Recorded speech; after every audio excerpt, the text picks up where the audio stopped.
Aujourd'hui, le 30 mars 2025. Première lecture.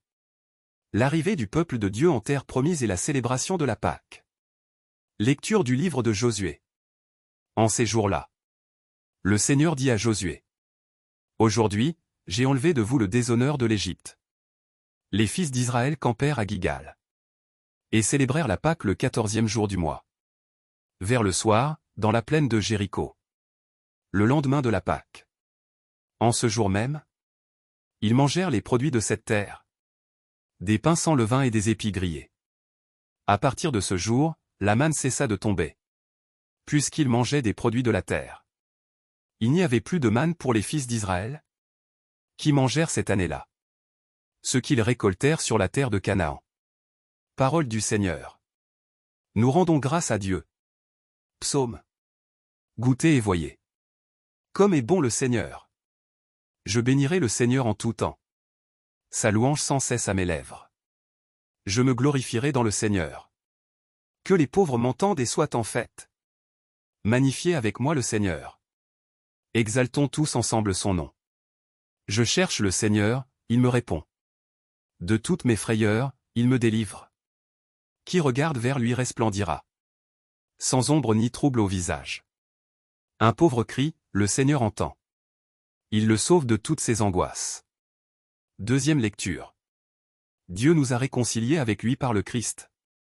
Lecture de la deuxième lettre de Saint Paul apôtre aux Corinthiens. Frères, si quelqu'un est dans le Christ, il est une créature nouvelle. Le monde ancien s'en est allé.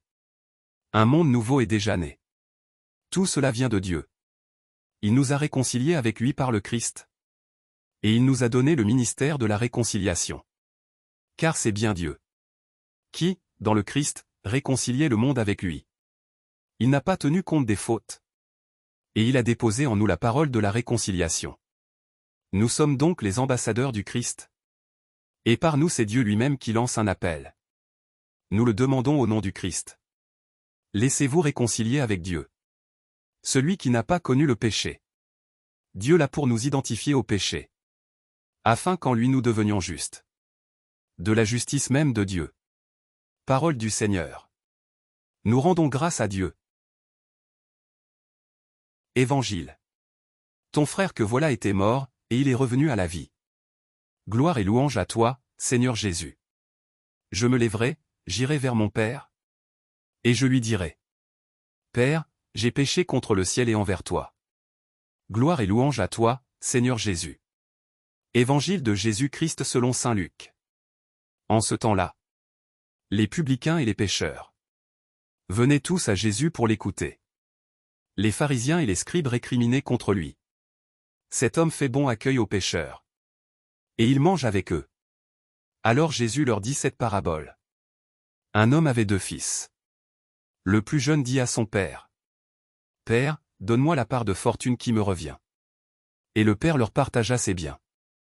Peu de jours après, le plus jeune rassembla tout ce qu'il avait. Et partit pour un pays lointain. Où il dilapida sa fortune en menant une vie de désordre. Il avait tout dépensé. Quand une grande famine survint dans ce pays. Et il commença à se trouver dans le besoin. Il alla s'engager auprès d'un habitant de ce pays. Qu'il envoya dans ses champs garder les porcs. Il aurait bien voulu se remplir le ventre. Avec les gousses que mangeaient les porcs. Mais personne ne lui donnait rien. Alors il rentra en lui-même et se dit: Combien d'ouvriers de mon père ont du pain en abondance? Et moi, ici, je meurs de faim. Je me lèverai, j'irai vers mon père. Et je lui dirai: Père, j'ai péché contre le ciel et envers toi. Je ne suis plus digne d'être appelé ton fils. Traite-moi comme l'un de tes ouvriers. Il se leva et s'en alla vers son père. Comme il était encore loin. Son père l'aperçut et fut saisi de compassion. Il courut se jeter à son cou. Et le couvrit de baisers. Le fils lui dit: Père, j'ai péché contre le ciel et envers toi. Je ne suis plus digne d'être appelé ton fils. Mais le père dit à ses serviteurs: Vite, apportez le plus beau vêtement pour l'habiller. Mettez-lui une bague au doigt et des sandales aux pieds. Allez chercher le veau gras, tuez-le. Mangeons et festoyons. Car mon fils que voilà était mort. Et il est revenu à la vie. Il était perdu. Et il est retrouvé. Et ils commencèrent à festoyer. Or le fils aîné était au champ. Quand il revint et fut près de la maison, il entendit la musique et les danses. Appelant un des serviteurs, il s'informa de ce qui se passait. Celui-ci répondit: Ton frère est arrivé. Et ton père a tué le veau gras. Parce qu'il a retrouvé ton frère en bonne santé. Alors le fils aîné se mit en colère. Et il refusait d'entrer. Son père sortit le supplier. Mais il répliqua à son père: Il y a tant d'années que je suis à ton service, sans avoir jamais transgressé tes ordres. Et jamais tu ne m'as donné un chevreau pour festoyer avec mes amis. Mais, quand ton fils que voilà est revenu, après avoir dévoré ton bien avec des prostituées, tu as fait tuer pour lui le veau gras. Le père répondit: Toi, mon enfant, tu es toujours avec moi. Et tout ce qui est à moi est à toi. Il fallait festoyer et se réjouir. Car ton frère que voilà était mort. Et il est revenu à la vie. Il était perdu. Et il est retrouvé. Acclamons la parole de Dieu. Louange à toi Seigneur Jésus.